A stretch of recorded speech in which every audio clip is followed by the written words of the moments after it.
வணக்கம் நண்பர்களே, நம்ம சேனலில் சிஹெச்எஸ்எல் 2021 கேட்கப்பட்ட கேள்விகள் தான் பார்த்துட்ருக்கோம். சிஹெச்எஸ்எல் எக்ஸாம் இப்போ அதாவது கொரோனாக்கு முன்னாடி ஒரு 4 நாளைக்கு நடந்திருக்குங்க. 12லேருந்து 19ஆம் தேதி வரைக்கும் நடந்திருக்கு. அந்த எக்ஸாமில் கேட்கப்பட்ட ஜென்ரல் அவேர்னஸ் கொஷின் அண்ட் அது ரிலேட்டடான முக்கியமான டாபிக்ஸ்லாம் ஃபுல்லாக நம்ம பார்த்துட்ருக்கோம். ஸோ ஃபஸ்ட்டு 12th ஏப்ரலில் கேட்கப்பட்ட ஃபர்ஸ்ட் ஷிஃப்ட்டுக்கான கேள்விகள் பார்ட் 1 வீடியோ ஆல்ரெடி நம்ம போஸ்ட் பண்ணியிருக்கோம். ரைட் கார்னரில் லிங்க் கொடுக்குறேன், செக் பண்ணி பாருங்கள். இது பார்ட் 2. ஸோ வாங்க வீடியோக்குள்ளே போகலாம். வீடியோ ஃபுல்லாக பாருங்கள். யூஸ்ஃபுல்லாக இருந்துச்சுன்னா உங்கள் ஃப்ரெண்ட்ஸ்க்கெலாம் ஷேர் பண்ணுங்கள். மறக்காமல் நம்ம சேனலுக்கு சப்ஸ்கிரைப் பண்ணுங்கள். எந்த ஒரு கருத்துக்கள் இருந்தாலும் கமெண்ட் செக்ஷனில் சொல்லுங்கள். இன்னைக்கான கேள்வி அப்படின்னு பார்த்தோம்னா, அதாவது இந்த கேள்விகள் எல்லாமே 12th ஏப்ரலில் கேட்கப்பட்ட கேள்விகள் தான். அண்ட் அது ரிலேட்டடான இம்பார்ட்டன்ட் டாபிக்ஸும் நம்ம பார்க்க போகிறோம். Champaran Satyagraha occurred in which year? So Champaran Satyagraha அப்படிங்கிறது எந்த வருஷம் நடந்தது? இது நடக்கிறதுக்கு முக்கியமான காரணம் யாருன்னு அப்படின்னு பார்த்தோம்னா மகாத்மா காந்தி. இந்த சம்பரன் சத்தியகிரகங்கிறது 19 ஏப்ரல் 1917 நடந்தது. எந்த மாவட்டம், எந்த ஸ்டேட் அப்படின்னு பார்த்தோம்னா பீகார்ல நடந்ததுங்க. சம்பரன் சத்தியகிரகா அப்படிங்கிறது பீகார்ல நடந்தது. அண்டு இதுக்கு அடுத்ததா 1918 ஒரு சத்தியகிரகம் நடக்குது. அதுதான் செகண்ட் சத்தியகிரகா. அதுவும் நடத்துறது யாருன்னு பார்த்தோம்னா காந்தி தான். அகமதாபாத்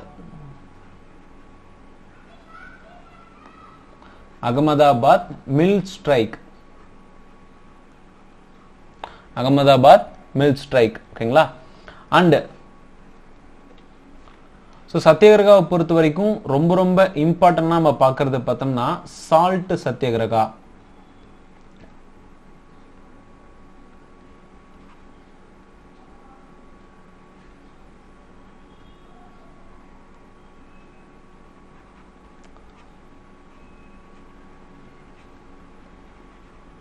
சால்ட் சத்தியகிரகா இது ஆரம்பிக்கப்பட்டது எப்ப அப்படின்னு பார்த்தோம்னா 12th மார்ச். ஸோ இந்த டேட் ரொம்ப முக்கியங்க.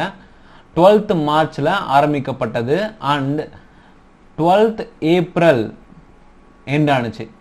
So Dandi march, salt Satyagraha, இல்ல white flowing river Satyagraha, salt march. So இதெல்லாமே ஒரே மீனிங் தாங்க. ஓகேங்களா? இது தண்டி மார்ச் தான் குறிக்குது. Salt Satyagraha, salt march, white flowing river. ஏன் ஒயிட் ஃப்ளோயிங் ரிவர் அப்படின்னு பார்த்தோம்னா, அந்த சத்தியகிரகால கலந்துகிட்ட அத்தனை நபர்களுமே கதரால் ஆன ஆடைகளை தான், ஒயிட் கலர் கிளாத் தான் உடுத்திருந்தாங்க. அது அந்த க்ரௌடை பார்க்கும் போதே வெள்ளையான ஒரு நதி ஃப்ளோ ஆனிச்சுன்னா எப்படி இருக்குமோ அந்த மாதிரி இருந்தது. அந்த பாதை, அவங்க வர்ற பாதை எல்லாமே அந்த அளவுக்கு இருந்தது அப்படின்னு சொல்லி சொல்றாங்க. ஸோ அடுத்து, what is the scientific name of vitamin C? Vitamin சியோட சயின்டிபிக் நேம் அப்படின்னு பார்த்தோம்னா ஆஸ்கார்பிக் ஆசிட். ஆஸ்கார்பிக் ஆசிட் தான் விட்டமின் சியோட சயின்டிபிக் நேம். இந்த மாதிரி நிறைய விட்டமின்ஸ், ஒவ்வொரு விட்டமின்ஸ்க்குமே அதோட சயின்டிபிக் நேம்ங்கிறது ரொம்ப ரொம்ப இம்பார்ட்டன்ட். அண்ட் விட்டமின்ஸ் அப்படின்னு எடுத்துட்டாலே இதை கண்டுபிடிச்சவர் அப்படிங்கிறதும் ரொம்ப ரொம்ப இம்பார்ட்டன்ட்ங்க. ஸோ விட்டமின் சி அப்படிங்கிறத முதல்ல கண்டுபிடித்தது யாருன்னு பார்த்தோம்னா ஜேம்ஸ் லிண்ட்.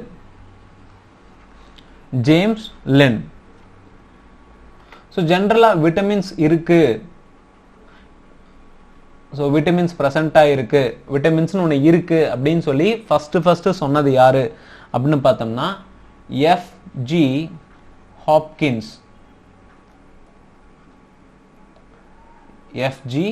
ஹாப்கின்ஸ். ஸோ நான் விட்டமின் சியை கரெக்டாக கண்டுபிடிச்சவர் இதுதான் விட்டமின் சி, ஆஸ்கார்பிக் ஆசிட் தான் விட்டமின் சி அப்படின்னு சொன்னது ஜேம்ஸ் லிண்ட். விட்டமின்ஸ் அப்படின்னு எடுத்துட்டாலே நமக்கு பி, சி இது ரெண்டுமே வாட்டர் சால்யுபிள் விட்டமின் அப்படின்னு சொல்லி சொல்லுவோம். Water soluble vitamin. அதே மாதிரி ஃபேட் சால்யுபிள் விட்டமின் அப்படிங்கிறது வந்து ஏ, டி, இ, கே இதெல்லாமே வந்து ஃபேட் சால்யுபிள் விட்டமின்ஸ். ஸோ இதுக்கான சயின்டிஃபிக் நேமும் நம்ம பார்க்கலாம். ஃபர்ஸ்ட் வந்து விட்டமின் ஏ அப்படின்னு எடுத்துட்டோம்னா அதோட கெமிக்கல் நேம் வந்து ரெட்டினால். விட்டமின் ஏ ஓட கெமிக்கல் நேம் அப்படிங்கிறது வந்து retinol. Vitamin D calciferol. Vitamin டிங்கிறது வந்து கால்சிஃபெரால். அண்ட் இது குறைஞ்சதுன்னா எலும்பு பிரச்சனைகள்லாம் வரக்கூடும். அடுத்து விட்டமின் இ. விட்டமின் இங்கிறது வந்து டோகோஃபெராசிஸ்.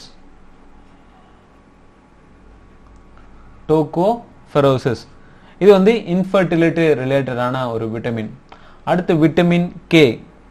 விட்டமின் கே பொறுத்த வரைக்கும் இதோட கெமிக்கல் நேம் அப்படிங்கிறது வந்து பைலோகினோன். பைலோகினோன். So vitamin B1, B2, B3 அப்படின்னு சொல்லி இருக்கு. அதோட நேமும் நம்ம இப்போ பார்க்கலாம். ஸோ விட்டமின் B1 அப்படிங்கிறது வந்து தயமின். விட்டமின் B1 அப்படிங்கிறது வந்து தயமின். B2 riboflavin. B2ங்கிறது வந்து riboflavin. B3 niacin. B3 niacin. B5 pantothenic acid. B5 அப்படிங்கிறது வந்து pantothenic acid. B6 pyridoxine. B6 pyridoxine. B7 biotin. B7 biotin. and B9 folic acid. And finally B12 cyanocobalamin.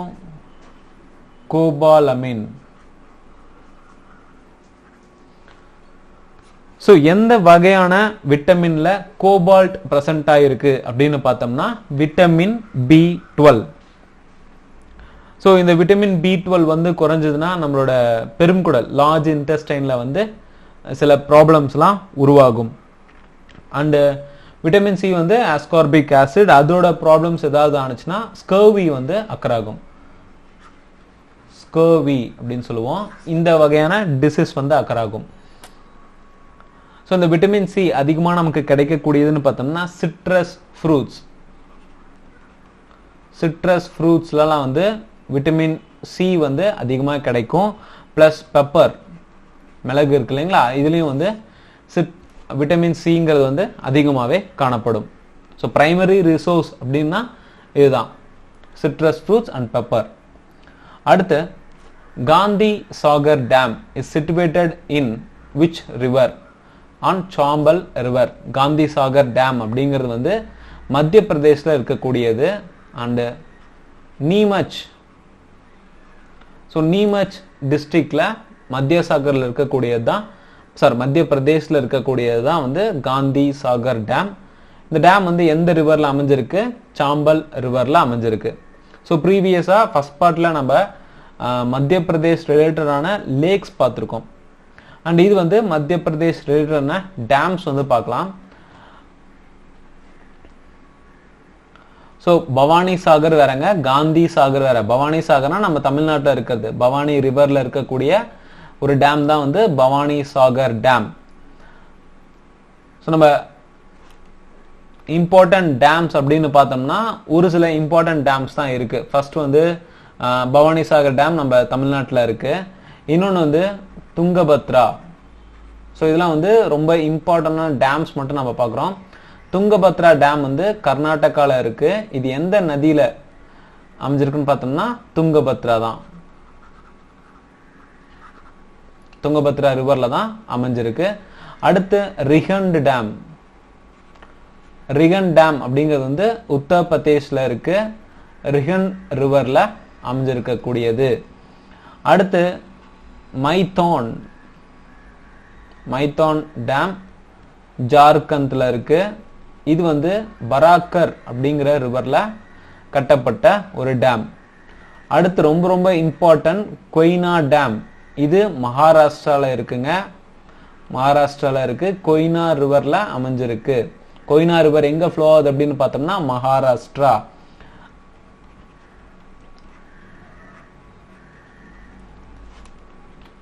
பிசல்பூர் dam இது ராஜஸ்தான்ல இருக்கு.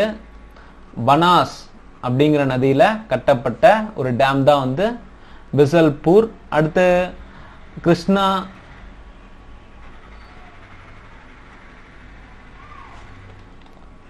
Krishnaraja Sagar dam.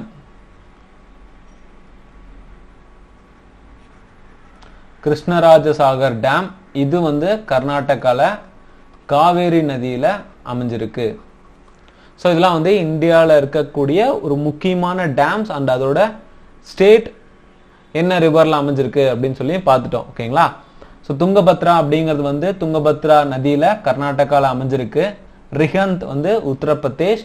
மைத்தோன் Jharkhand அது வந்து பராக்கர் அப்படிங்கிற ரிவர்ல அமைஞ்சிருக்கு. கொய்னா வந்து மகாராஷ்டிரா. இது ரொம்ப இம்பார்ட்டன்ட்ங்க, பிகாஸ் ரிப்பீட்டடா கேட்குறாங்க. கொய்னா ரிவர்ல அமைஞ்சிருக்கு. அடுத்து பிசல்பூர் ராஜஸ்தான்ல இருக்கக்கூடிய பனாஸ் அப்படிங்கிற நதியில அமைஞ்சிருக்கு. கிருஷ்ணராஜசாகர் டேம் வந்து கர்நாடகால காவிரி நதியில அமைஞ்சிருக்கு. வேற சிலதுன்னு பார்த்தோம்னா நம்ம ஊரு தமிழ்நாடை பொறுத்த வரைக்கும் Mettur dam, Bhavani Sagar dam.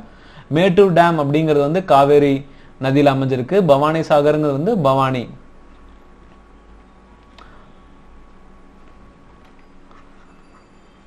Indira Sagar dam.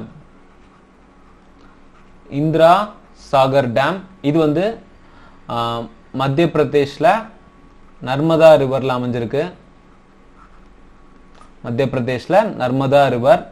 அடுத்து சர்தார் சரோவர் டேம். சர்தார் சரோவர் டேம் குஜராத்ல இதுவும் நர்மதா ரிவர்ல அமைஞ்சிருக்கு.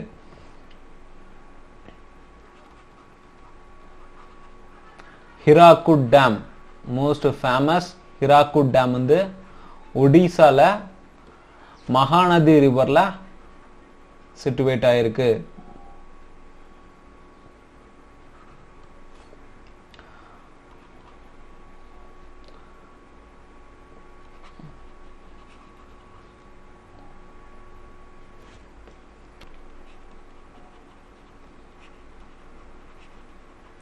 நாகார்ஜுனா சாகர் டேம் தெலுங்கானால அமைஞ்சிருக்கு. இது கிருஷ்ணா ரிவர்ல சிட்டுவேட் ஆயிருக்கு. ஓகேங்களா? Krishna ரிவர்ல. And Tehri, Bhakra Nangal,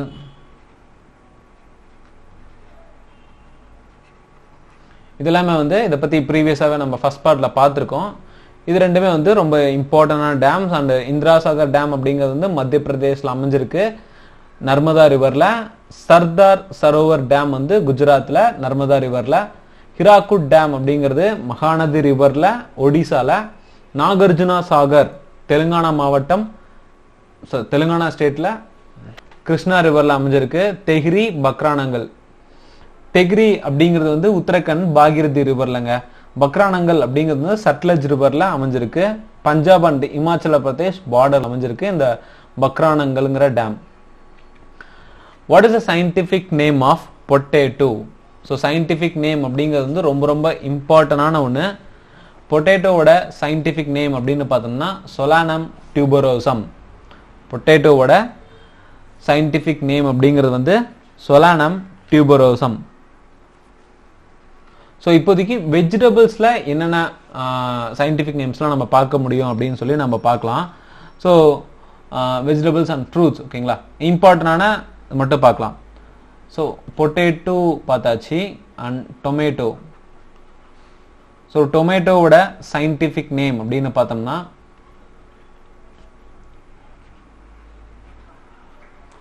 லைகோ பெர்சிகன்.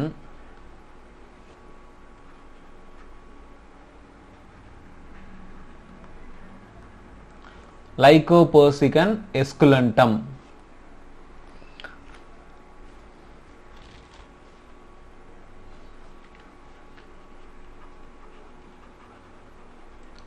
Soybean, soybean எடுத்துட்டோம்னா Glycine max, Glycine maths.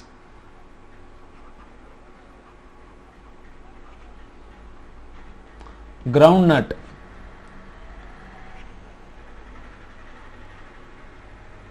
அரேச்சியா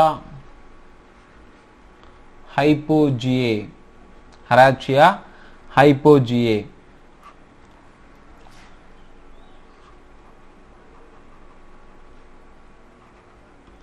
drumstick,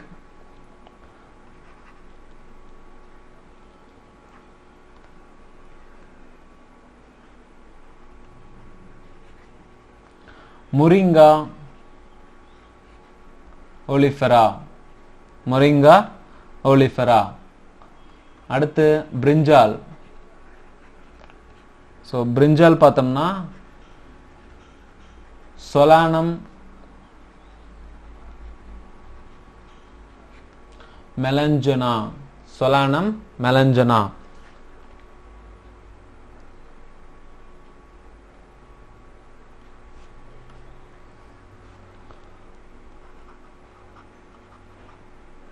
Goa, இது வந்து ஒரு ஃப்ரூட். கோவாங்கிறது Psidium guajava. And neem, so important one neem அப்படிங்கிறது வந்து அசார்டி ராச்டா இண்டிகா. டர்மரிக், மஞ்சள். டர்மரிக்கோட சயின்டிஃபிக் நேம் அப்படிங்கிறது வந்து குர்குமா லாங்கா, குர்குமா லாங்கா. ஸோ ஃபார் நம்ம வந்து வெஜிடபிள்ஸ் ரிலேட்டடான சயின்டிஃபிக் நேம்ஸ் எல்லாமே வந்து பார்த்துருக்கோம். Turmeric, Curcuma longa, neem Azadirachta indica, guava Psidium guajava, tomato Lycopersicon esculentum, soybean Glycine max, ground Arachis hypogaea, drumstick Moringa oleifera, brinjal Solanum melongena. Who is known as Napoleon of India? Napoleon of India அப்படின்னு யாரை நம்ம nickname வருதான். ஓகேங்களா, nickname ரிலேட்டடான ஒரு question. Napoleon of India அப்படிங்கிறது வந்து Samudragupta. So யார் இந்த சமுத்திரகுப்தா அப்படின்னு பார்த்தோம்னா, சமுத்திரகுப்தா அப்படிங்கிறவர் வந்து குப்த டைனாஸ்டியை சேர்ந்தவர். சமுத்திரகுப்தா வந்து குப்த டைனாஸ்டியை சேர்ந்தவர். குப்தா டைனாஸ்டியோட ஃபவுண்டர் அப்படிங்கிறது வந்து சந்திரகுப்தா. சந்திரகுப்தா 1 அப்படிங்கிறவர் தான் வந்து குப்த டைனாஸ்டியோட ஃபவுண்டர். இந்த டைம்ல தான், இவரோட டைம் தான் வந்து குப்தா எரா அப்படிங்கிறது வந்து ஸ்டார்ட் ஆகுது. அதுக்கு அடுத்ததா இவரோட மகன் தான் வந்து சமுத்திரகுப்தா.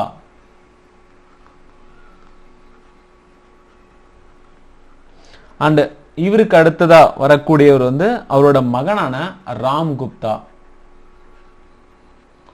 இவரு சில காலம் தான் ஆட்சி புரிஞ்சாரு. அதுக்கு அடுத்தது சந்திரகுப்தா 2. சந்திரகுப்தா 2. அண்ட் அவருக்கு சந்திரகுப்தா 2க்கு அப்புறம் வரக்கூடியவர் பார்த்தோன்னா அவரோட மகனான Kumaragupta. Kumaragupta 1. So last ruler அப்படின்னு பார்த்தோம்னா இவங்களாம் வந்து ரொம்ப ரொம்ப இம்பார்ட்டன்ட் அண்ட் ஃபேமஸான ரூலர்ஸ் குப்தா டைனாஸ்டியை பொறுத்த வரைக்கும். லாஸ்ட் ரூலர் அப்படின்னு பார்த்தோம்னா விஷ்ணுகுப்தா. லாஸ்ட் ரூலர் வந்து விஷ்ணுகுப்தா. அண்ட் குப்தா டைனாஸ்டி அப்படிங்கிறது வந்து 319 இருந்து 540 AD வரைக்கும் ஆட்சியில் இருந்தது. ரொம்ப ரொம்ப கோல்டன் பீரியட் அப்படின்னு சொல்லுவோம். Classical age or golden period இல்லைன்னா குப்தா எரா அப்படிங்கிறது வந்து இந்த பீரியட் தான். 319 இருந்து 540 AD வரைக்கும்.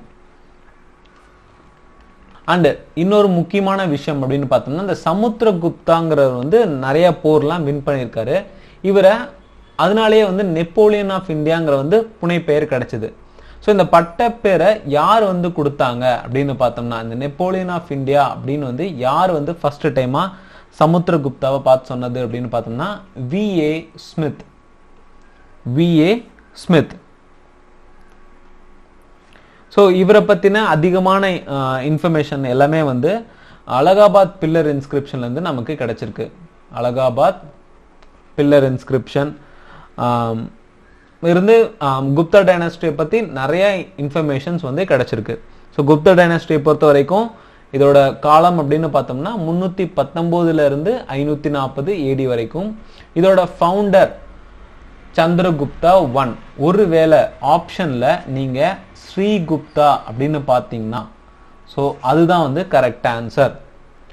ஸோ ஸ்ரீகுப்தா சந்திரகுப்தா ரெண்டுமே ப்ரெசென்ட் ஆயிருக்குன்னா ஸ்ரீகுப்தா தான் கரெக்டான ஆன்சர். ஏன்னு பார்த்தோம்னா ஸ்ரீகுப்தா தான் ஒரிஜினல் ஃபவுண்டர். அதுக்கப்புறம் ஒரு டைனாஸ்டி மாதிரி உருவான காலம் அப்படின்னு பார்த்தோம்னா அது சந்திரகுப்தா 1.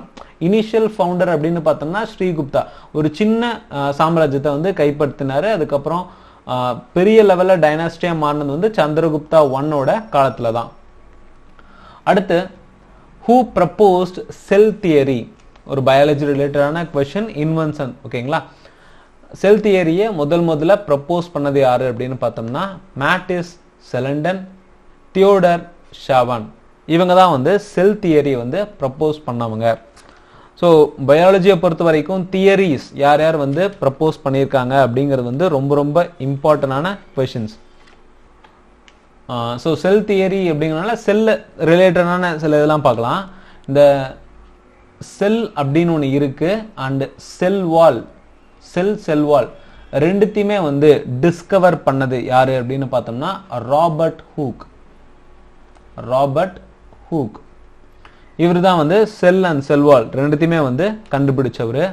அடுத்து நம்மளை ட்விஸ்ட் பண்ற மாதிரி லிவிங் செல்ல முதல்ல கண்டுபிடித்தவர் யாரு அப்படின்னு சொல்லி கேட்பாங்க. அது வந்து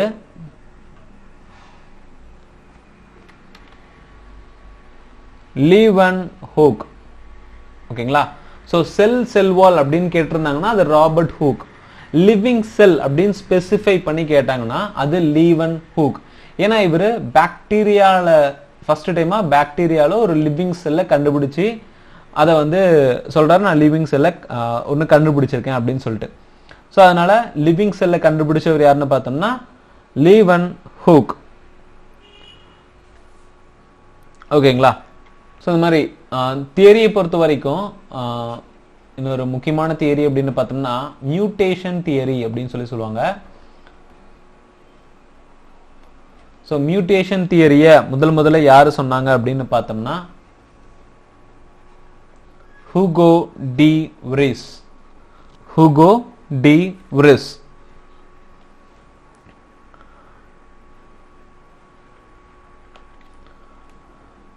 ஸோ அடுத்து India's position in global hunger index 2020.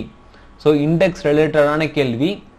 இது வந்து இந்தியா எந்த பொசிஷன்ல இருக்கு அப்படின்னு பார்த்தோம்னா 2020 பொறுத்து இந்தியாவோட பொசிஷன் வந்து 94th பொசிஷன். 107 கண்ட்ரீஸ்ல ரிப்போர்ட் ரெடி பண்றாங்க. அதுல இந்தியாவோட ரேங்க் அப்படின்னு பார்த்தோம்னா 94வது பொசிஷன்ல இருக்கு. இதுவே 2019 எடுத்துட்டோம்னா இந்தியாவோட பொசிஷன் வந்து 102ல இருந்தது. அதுவும் அவுட் ஆஃப் டோட்டல் பார்த்தோம்னா 117 கண்ட்ரீஸ்ல 102வது இடத்துல நம்ம இந்தியா இருந்தது. 2020 பொறுத்த வரைக்கும் 107 கண்ட்ரீஸ்ல ரிப்போர்ட் ரெடி பண்றாங்க. அதுல 94வது இடத்துல இந்தியா இருக்கு. அண்ட் நம்மளை சுத்தி இருக்க வேற சில கண்ட்ரீஸ் என்னென்ன ரேங்க் அப்படின்னு பார்த்தோம்னா நேபாளோட ரேங்க் அப்படின்னு பார்த்தோம்னா 73. பாகிஸ்தானோட ரேங்க் வந்து 88. பங்களாதேஷ் 75. ஸோ இதெல்லாம் நம்மளை சுற்றி நம்ம தெரிஞ்சுக்க வேண்டியது. ஓகேங்களா? ஏன்னா சில நேரம் ட்விஸ்டடாக கூட கொஸ்டின்ஸ் இருக்கலாம். பக்கத்து நாட்டு ரேங்கிங் கூட சில நேரங்களில் கேட்கலாம். அதனால நேபாள், பாகிஸ்தான், பங்களாதேஷோட ரேங்க்கும் வந்து தெரிஞ்சு வச்சுக்கோங்க. ஸோ ஃபர்ஸ்ட் பொசிஷன்ல இருக்கிறது வந்து சைனா. அண்ட் இந்த குளோபல் ஹங்கர் இண்டெக்ஸ் யார் வந்து பப்ளிஷ் பண்றாங்க ஸோ குளோபல் ஹங்கர் இண்டெக்ஸ் அப்படிங்கிறது வந்து முதல்ல 2006 பப்ளிஷ் பண்றாங்க. இது யாரால பப்ளிஷ் பண்ணப்படுது அப்படின்னு பார்த்தோம்னா concern world wide.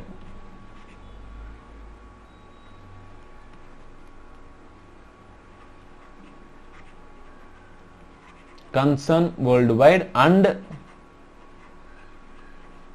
Wealth hunger.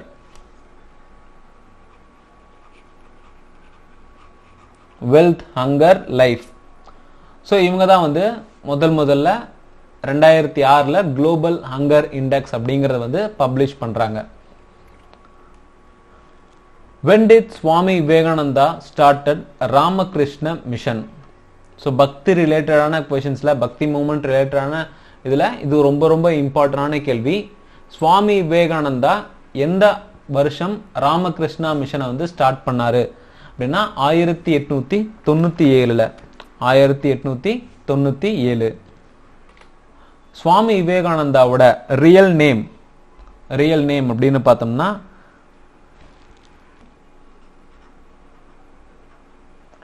Narendranath தட்டா.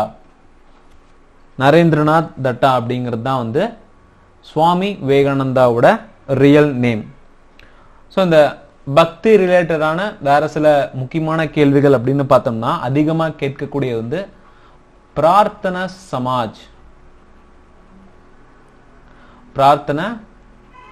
சமாஜ் யாரால ஆரம்பிக்கப்பட்டது அப்படின்னு பார்த்தோம்னா அட்மரன்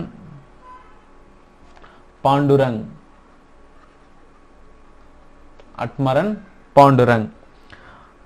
ஸோ அடுத்து ஆரிய சமாஜ். இதெல்லாம் வந்து ரிப்பீட்டடா கேட்கக்கூடிய கேள்விகள்ங்க. ஆரிய சமாஜ் வந்து யாரு ஃபவுண்ட் பண்ணாங்க அப்படின்னு பார்த்தோம்னா 1875 தயானந்த சரஸ்வதிகள். தயானந்த் சரஸ்வதி. ஸோ 1875 பாம்பேல வந்து முதல்ல இந்த ஆரிய சமாஜை வந்து ஃபவுண்ட் பண்றாரு. அடுத்து வந்து பிரம்ம சமாஜ்.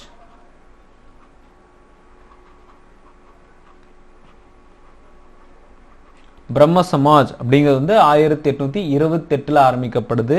யாராலன்னு பார்த்தோம்னா ராஜா ராம் மோகன் ராய்.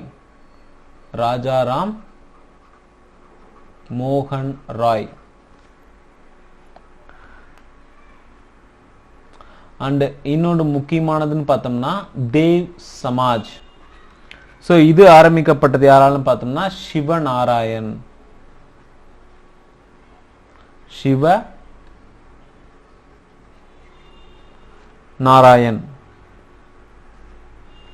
அண்ட் ரீசன்ட் எக்ஸாம்லாம் பார்த்தோம்னா இந்த தேவ் சமாஜ் அதே மாதிரி பகுஜன் சமாஜ் அப்படின்னு சொல்லி 2 இது கேட்குறாங்க.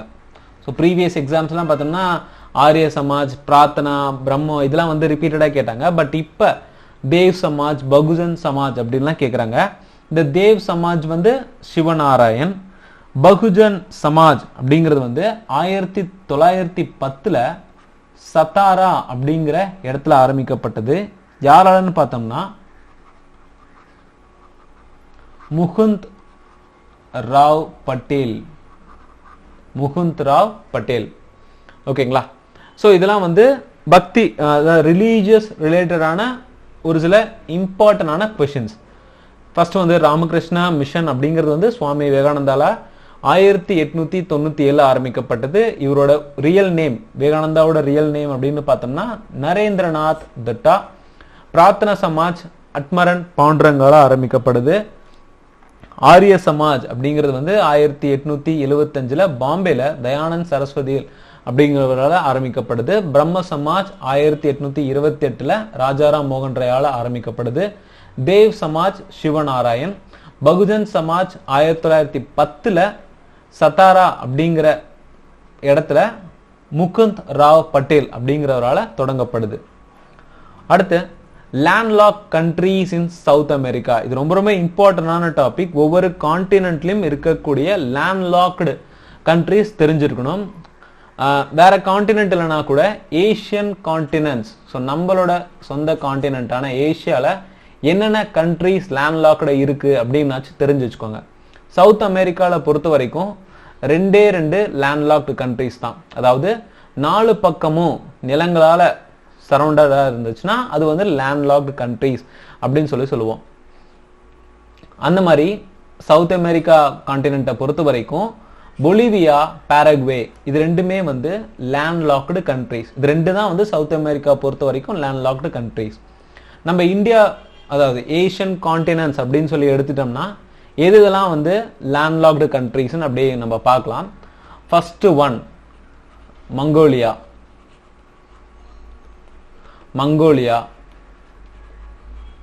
Bhutan, Nepal, Afghanistan, Armenia,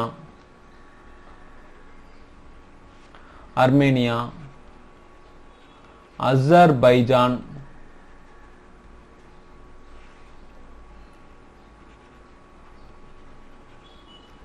Kazakhstan.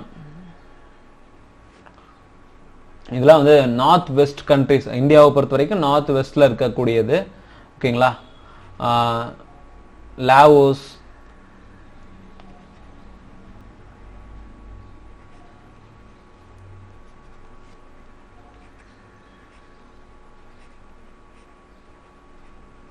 Kyrgyzstan, Tajikistan,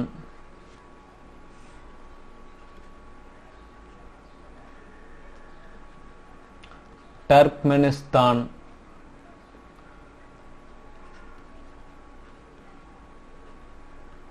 Uzbekistan. இதெல்லாம் வந்து ஏஷியன் கான்டினென்ட்டை பொறுத்த வரைக்கும் லேண்ட்லாக்டு கண்ட்ரிஸ் அப்படின்னு பார்த்தோம்னா இதெல்லாம் தான் வந்து ஏஷியன் கான்டினென்ட்ல இருக்கக்கூடிய லேண்ட்லாக்டு கண்ட்ரிஸ். ஓகேங்களா? ஸோ லேண்ட்லாக் கண்ட்ரிஸ் அப்படிங்கிறது 4 திசையிலுமே வந்து லேண்டால கவர் ஆகிருந்தா அது லேண்ட்லாக்டு கண்ட்ரிஸ். கிளியர்?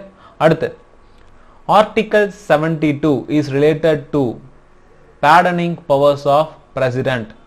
ஆர்டிகல் 72 அப்படிங்கிறது வந்து பிரசிடென்ட்டுக்கு உரிய பவர்ஸ். ஸோ ஒருத்தரை மன்னிக்கக்கூடிய பவர்ஸ் வந்து பிரசிடென்ட்டுக்கு இருக்கு.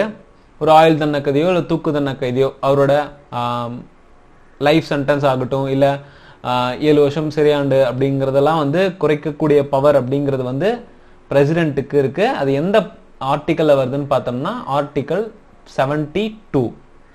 ஸோ பிரசிடென்ட் அப்படின்னு எடுத்துட்டோம்னா முக்கியமான ஆர்டிக்கல் அப்படின்னு பார்த்தோம்னா article 52 there shall be a president, shall be a president. 54 so எல்லா ஆர்டிக்கலும் பார்க்கலைங்க, முக்கியமான ஆர்டிக்கல் மட்டும் தான் பார்க்குறோம். 54ங்கிறது வந்து ஒரு பிரசிடென்ட்டை எப்படி எலெக்ஷன் கண்டக்ட் பண்ணி நடத்தலாம் அப்படிங்கிறது. அடுத்து 56 ஸோ ஒரு பிரசிடென்ட்டோட டேர்ம்ஸ் எவ்வளோ நாள் எவ்வளோ காலம் வந்து பிரசிடென்ட் பதவியில் ஒருத்தர் இருக்கலாம் அப்படிங்கிறது. அடுத்து 57 ஸோ ரீஎலெக்ஷன் ரிலேட்டட். ஸோ ரீஎலெக்ஷனுக்கான எலிஜிபிலிட்டி என்னென்ன ரூல்ஸ் எல்லாம் என்னென்ன அப்படிங்கிறது வந்து 57ல இருக்கு. அண்ட் 58ல பிரசிடென்ட்டுக்கு உண்டான குவாலிஃபிகேஷன்,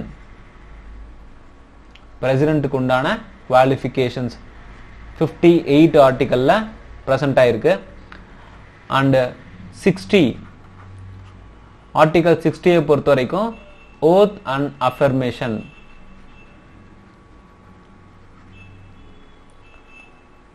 ஆர்டிகல் 61 ஸோ பிரசிடென்ட்டை இம்பீச் பண்றது எப்படி, இம்பீச்மெண்ட் ஆஃப் பிரசிடென்ட்.